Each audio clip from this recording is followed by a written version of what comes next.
Even before I went in, this film was caught in a good news, bad news situation for me. On the good news front, the reaction to this film's original trailer actually, unlike Cats, forced the studio to redesign their nightmare fuel, a move which pushed back the release date to Valentine's Day from November and added an estimated $5 million to the production budget.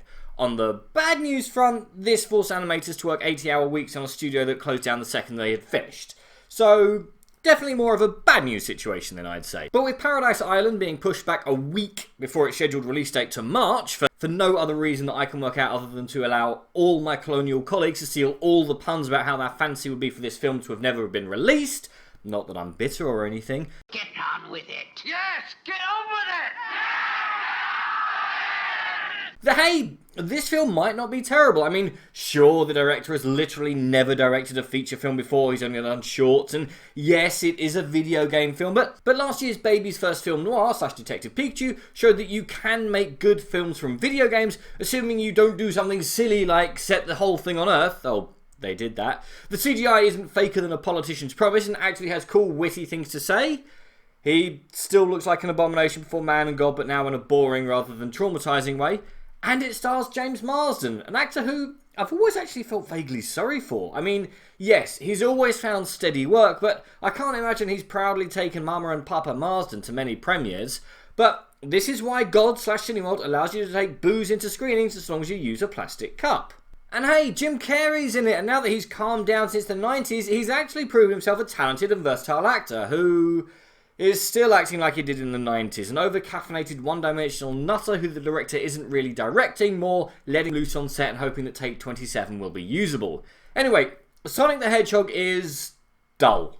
It's just boring in the way that only a bad kids movie with a CGI character can be. The bits where Sonic uses his speed look better when Quicksilver did it. The plot had enough holes that if I was playing a drinking game instead of just drinking, then I wouldn't make the halfway point. Loads of little details don't make sense, and no one seems to be having any fun apart from Carey, who's having a lovely time reliving his comic heyday from almost 2 decades ago. The plot's as simple as you'd expect. To quote IMDb, after discovering a small blue fast hedgehog, a small town police officer must help it defeat an evil genius who wants to do experiments on it. So basically, it's a Fast and Furious film, but nowhere near as much fun, or visually interesting. The characters are incredibly even flatter, and somehow it's even less subtle in its slightly creepy message that you should just stay home.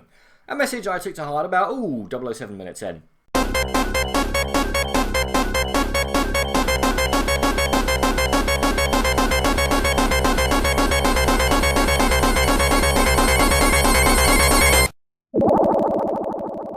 Oh, and did I mention that the product placement is off the charts? No, of course I didn't, because you already knew that. I never for a second believed that the lead was in any danger. What action scenes there were predictable and dull. Sonic needed to remember that in the original Mega Drive games, the last time I encountered the franchise, characters couldn't talk. Is this film making money? Yes! It's seemingly the only film out this half-term for the wretched miniature humans that appear to have temporarily escaped from their taxpayer-funded containment units, so of course it's doing well. But this is not a good film. It's lazy, dull, and forgettable. It entertains future-compatible organs, but it's bad popcorn. It's barely digestible. And a few seconds after eating it, you feel like you should have made better choices in life, and an hour later, you've forgotten it existed. If you absolutely, positively have to take your Rugrats to the cinema, then see this. But you'll know what you're in for within the first, 30 seconds. So I definitely think that you should skip it. But what do you guys think? And what is your favourite kids film with a CGI character? Comment below, let me know. I'm Daniel. It's been a dunking. If you've enjoyed this video, please like, share, and subscribe.